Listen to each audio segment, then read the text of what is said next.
The desert dusk bled across the sky in bruises of orange and blood red as the last rays of sun flickered over the abandoned stretch of Route 14. Cooper's garage sat at the edge of nowhere. One flickering neon open sign, a crooked gas pump from the 70s, and a battered vending machine that hadn't spat out a cold drink in a decade. But inside, the tension was boiling hotter than the desert heat outside. A teenager, barely 18, stood trembling behind the counter, his name tag half hanging from his chest. Behind him, glass shattered. Again, the kid flinched. Laughter followed, cruel, sharp, unrelenting. "Oops," said the man in the leather jacket, flipping a tire iron like a toy. "Guess I slipped." 3 more bikers leaned against the counter, boots tracking dust and grease across the cracked linoleum. Their vests bore the snarling wolf of a patch labeled Dust Howlers MC. Local gang. Territorial. Dangerous. Especially under the lead of Maddox, a man built like a broken brick wall and twice as mean. The kid, Liam, kept his eyes down. Please," he stammered. "I told you, we don't have the part until tomorrow morning. If you just—" Maddox slammed his hand on the counter, making the register rattle. "Don't care what you told me, runt. We've been riding in this oven all day, and I want that transmission now. You understand me?" Liam's mouth opened. No words came. Behind them, the door creaked open with a quiet that didn't belong. No jingle, no footsteps, just a shift in the air, like the barometric pressure before a storm rolls in. No one noticed him at first. The stranger was dressed in worn jeans, a faded green flannel, and boots that had seen 1,000 miles. A thick belt cinched around his waist, and a battered cowboy hat shaded most of his face. He moved slowly, calmly, like someone walking into his own home. Chuck Norris stepped inside. He didn't speak, just glanced around, took stock. The broken window, the spilled tools, the kid, scared and small. The 4 bikers, loud, sweaty, armed with bravado and bad tempers. One of the bikers noticed him first. "What? You lost, Grandpa," he jeered. Chuck said nothing. He just walked past them, each step measured, boots tapping gently across the concrete. He stopped by the drink machine, tapped it once with the side of his hand. It clunked, whirred, and a cold can of root beer fell into the tray with a satisfying thunk. The silence that followed was weirdly tense. Chuck bent, took the drink, and popped the tab. Took a sip, then turned to face the room fully. Maddox stepped forward, already sneering. "Hey, I'm talking to you. You deaf or just dumb?" Chuck's eyes lifted. Calm, cold, ancient in a way that said he'd seen more violence than any of these boys would ever know. "I heard you," he said. The voice wasn't loud, but it carried like thunder wrapped in velvet. Liam's breath caught. Chuck took another sip, then set the can down slowly on the nearest shelf. "You should leave the kid alone," he added, voice as casual as a weather report. The gang laughed. One of them, Rat, a wiry punk with scars across his knuckles, stepped up to Chuck, eyes wild. "You got a death wish, old man?" Chuck didn't answer. Rat pushed him, just a shove, but enough to make the can topple off the shelf and roll across the floor. Chuck's boots didn't move an inch. "That was a mistake," Chuck said softly. Rat laughed. Then, with a speed that defied age, Chuck's right hand snapped forward. No wind-up, no theatrics, just a blur of motion. His palm connected with Rat's chest, not a punch, not even a full strike. But Rat flew backward, landing flat on his back, skidding across the dirty tile and slamming into the oil rack with a crash. The room fell deathly quiet. Maddox's smile dropped. "What the hell?" Chuck didn't move. His hands hung loosely at his sides. The dust hadn't even settled yet. "Anyone else want to talk?" he asked, voice still calm. 2 of the gang members exchanged glances. Liam ducked behind the counter. Maddox, teeth grinding, yanked a wrench from the nearby wall. "I don't know who you think you are, but you just signed your damn death warrant." Chuck stepped forward. 1 step. That was all. "I'm just a man," he said. "But I'm the wrong man to mess with." Maddox charged. The wrench arced through the air with brutal intent, but Chuck sidestepped like he was dancing. The wrench whistled past his face. Chuck's foot shot out, catching Maddox square in the knee. A sickening crunch echoed. Maddox screamed, falling to the ground like a sack of bricks. Chuck reached down, lifted the wrench, and placed it gently on the counter. "That yours?" he asked. The last 2 gang members turned pale. One of them bolted for the door. The other backed toward the service bay, muttering curses under his breath. Chuck turned back to Liam. You all right? The kid nodded, eyes wide. Why ya? Or are you really Chuck Norris? Chuck gave a small smile. Only on Tuesdays. Behind them, Maddox groaned. Chuck knelt beside him. Listen, he said. Next time you try to scare someone, pick someone your own size. Or at least your own skill level. Maddox spat blood. Chuck leaned closer, his voice a whisper now. If I see you touch that kid again, you won't walk away. Understand? Maddox nodded. Barely. Chuck stood, dusted off his hands, and walked toward the exit. Liam blinked. Wait, that's it. Chuck paused at the door. That's enough, he said. And then he was gone, just like the wind that always follows a storm. The door to Cooper's garage swung closed behind him with a soft creak, leaving a silence so thick it felt like the oxygen had drained from the room. Liam still hadn't moved. The vending machine's hum returned to the forefront of sound, a mechanical reminder that the world was, incredibly, still spinning. Rat was groaning near the oil rack, one leg twitching. Maddox lay moaning and cursing quietly in a puddle of leaked coolant, his face twisted in disbelief and bruised pride. Liam slowly peeked out from behind the counter. He just left.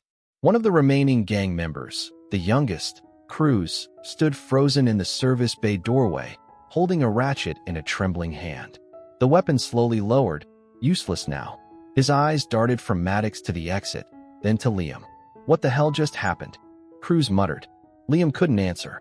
He simply stepped forward on shaky legs and walked toward the scattered tools on the floor, still half expecting Chuck Norris to reappear out of the shadows.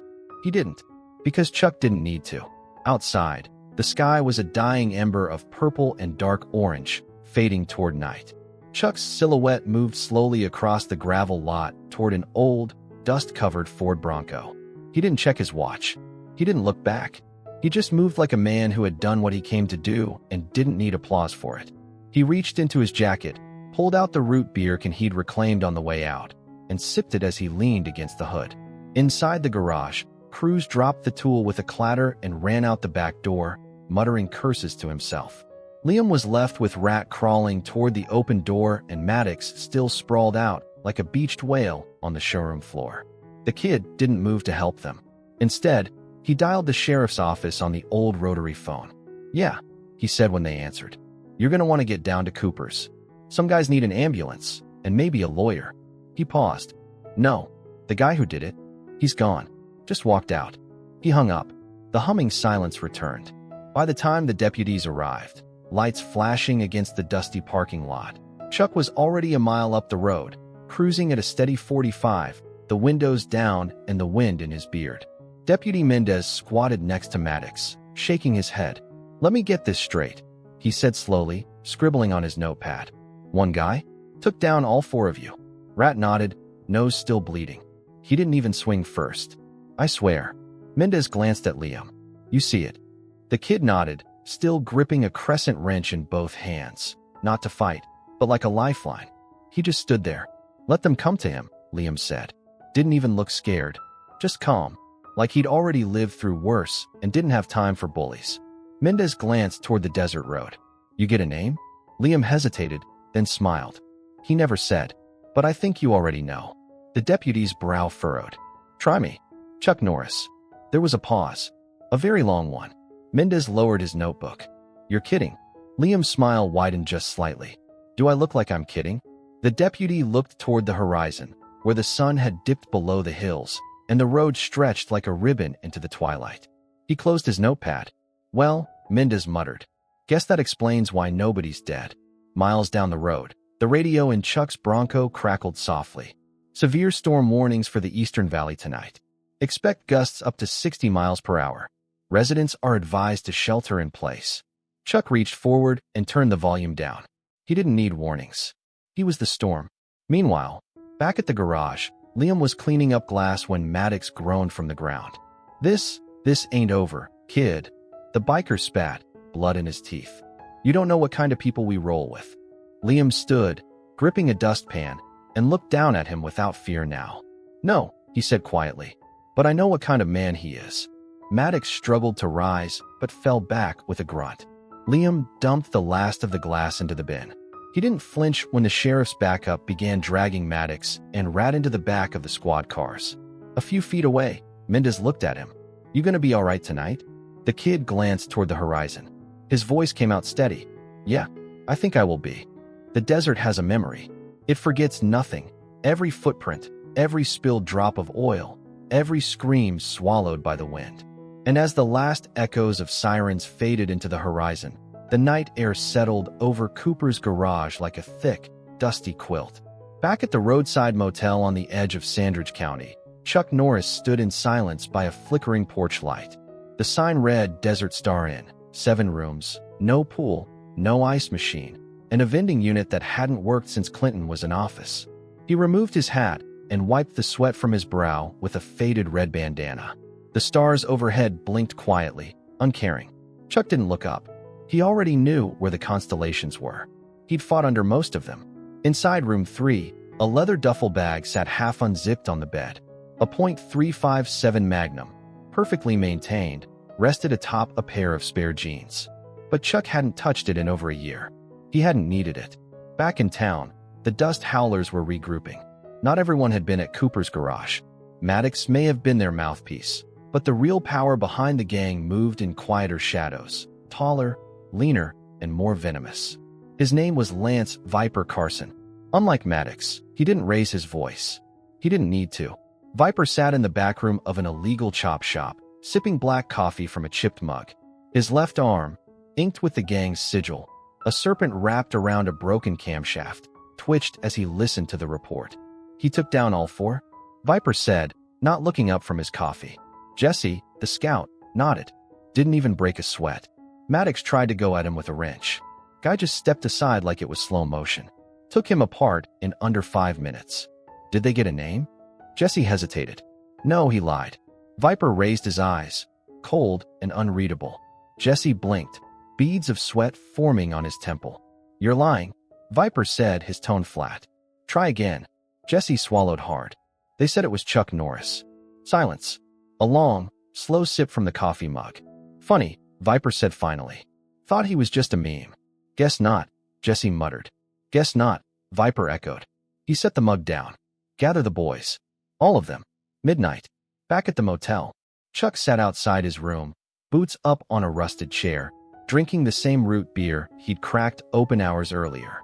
The motel owner, a woman in her 60s with nicotine-stained fingers, stepped out to smoke. She gave him a long look.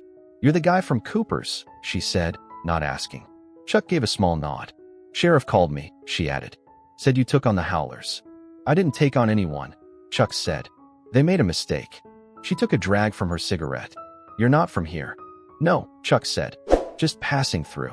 She nodded like that explained everything. You're gonna have company tonight. They don't take kindly to embarrassment. I know. Want me to call the sheriff again? Chuck shook his head. Won't be necessary. The woman flicked ash into a tin bucket by her feet. You sure? Chuck looked out into the darkness where the wind stirred loose sand across the highway like restless ghosts. His eyes narrowed slightly. They're already here. A mile out, the dust howlers rolled in, 7 bikes, 2 jeeps, 1 flatbed. Viper led them, standing upright in the back of the jeep, arms crossed. His gaze never wavered as the Desert Star Inn came into view. They didn't make noise, no hoots, no hollers. Just the low growl of engines and the crunch of gravel under wheels. This wasn't a warning. This was an execution. Chuck stood slowly, quietly. He stepped inside room 3, zipped up the duffel, and slung it over his shoulder. No gun, just him. The gang fanned out across the lot. Motel guests peered through curtains. Lights switched off one by one. Viper stepped forward, boots crunching the dust. Mr. Norris, he said, voice smooth as oil on blacktop. You've caused quite the mess tonight. Chuck didn't answer. He just dropped the duffel onto the pavement and stretched his arms slowly. We're not like Maddox, Viper continued. We don't scream. We don't swagger. We finish. Chuck tilted his head slightly. You brought 9 men. Viper smirked. 10. You'll need more. One of the gang members laughed. It was a mistake. Chuck's boot lashed out, faster than a blink, catching the man in the thigh with surgical force. The biker crumpled, yelping as he hit the dirt. Before the others could react, Chuck was already moving. A second man lunged. Chuck sidestepped, grabbed his leather vest, and twisted, using the man's own momentum to slam him face first into the motel's brick wall.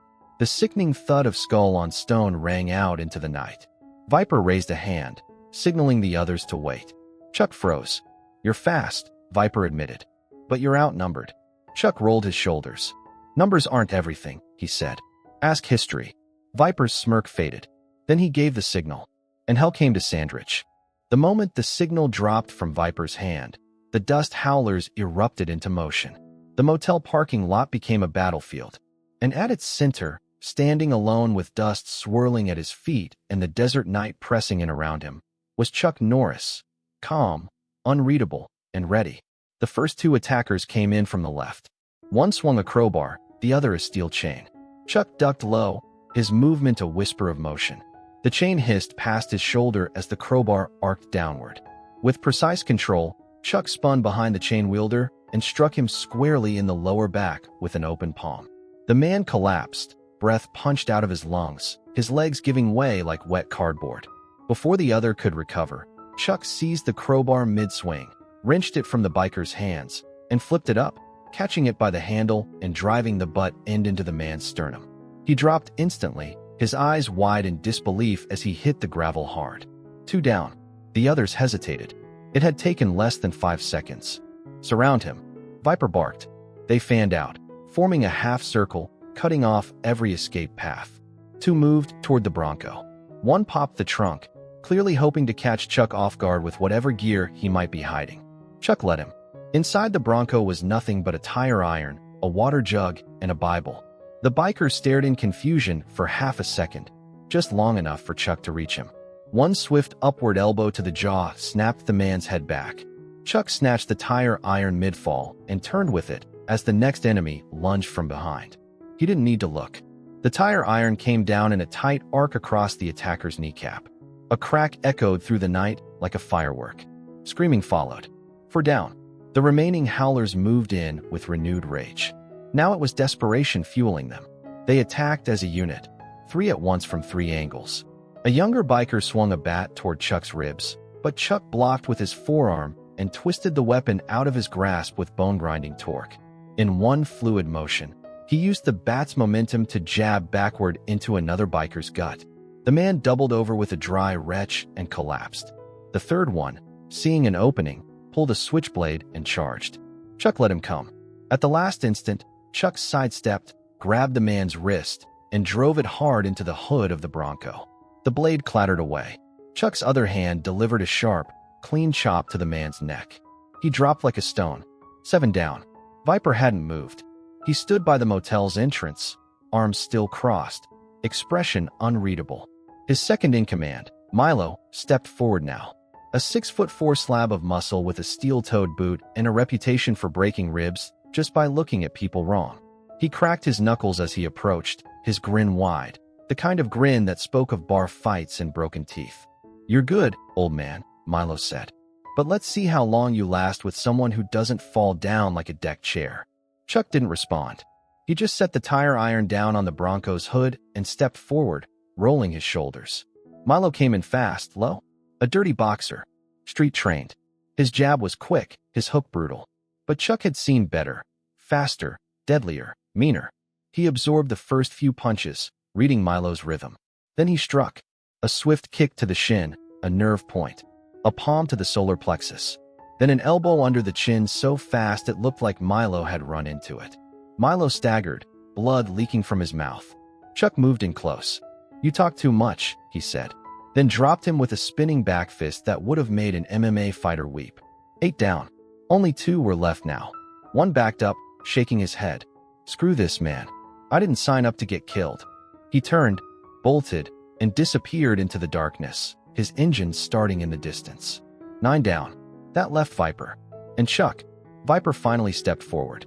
He moved slowly, deliberately. He didn't carry a weapon. He didn't need to. "You've made your point," he said. Chuck said nothing. "You humiliated us," Viper continued. "Made us look like amateurs in front of the whole county. But this doesn't end with fists." Chuck raised an eyebrow. "You sure? I've got friends, old man. Real ones. Guys who don't fight fair. You think you can scare me into walking away?" Chuck took a slow step forward. "No, I don't need to scare you." Viper flinched, just barely. Chuck stopped inches from him. His voice was low, steady, the weight of it pressing harder than any threat. I'm giving you one chance. Leave. Tonight. Ride into the dark and don't come back. Or I'll find you. And next time, I won't be so generous. Viper stared into Chuck's eyes. What he saw there wasn't bravado. It wasn't even anger. It was certainty. A silence stretched. Then Viper did the one thing nobody expected. He stepped back. He raised his hands. And he turned around. Without a word, he walked to his bike, started it, and rode off into the desert night. Inside the motel, the owner watched from behind her screen door. She didn't say anything as Chuck walked past her and picked up his bag. But she did mutter under her breath, "Goddamn legend." Chuck didn't respond. He just walked back to room 3, closed the door behind him, and returned to his root beer. Morning came to Sandridge County not with a sunrise, but with a sigh. The desert yawned awake, its heat already simmering by the time the first birds stirred. Cooper's garage looked like a battlefield in the light. Bloodstains dried to rusty patches, cracked tools strewn across the floor, and tire tracks leading in and out like the fingerprints of chaos. Liam stood at the front counter, sweeping slowly, methodically. He'd barely slept. Every creak of the floorboards the night before had made his chest tighten, but nothing came. No retaliation. No storm of vengeance. Because the storm had already passed, and it had worn boots. The sheriff pulled in just after dawn, squinting through the windshield at the carnage. He stepped out, chewing the last bite of a gas station breakfast burrito. Hell of a night, huh? Liam didn't look up. You missed the show. I heard. Whole damn town's buzzing. Dust howlers got put in the dirt. You really telling me it was just one guy? Liam finally looked up, brushing a strand of hair from his eyes. Not just one guy, he said. Chuck Norris. The sheriff exhaled. You serious? Liam pointed at a bent crowbar lying near the service bay. Does that look like a joke to you? The sheriff picked it up, ran a thumb across the dent. Guess not. They stood in silence a moment. Then the sheriff asked, You think he's still around?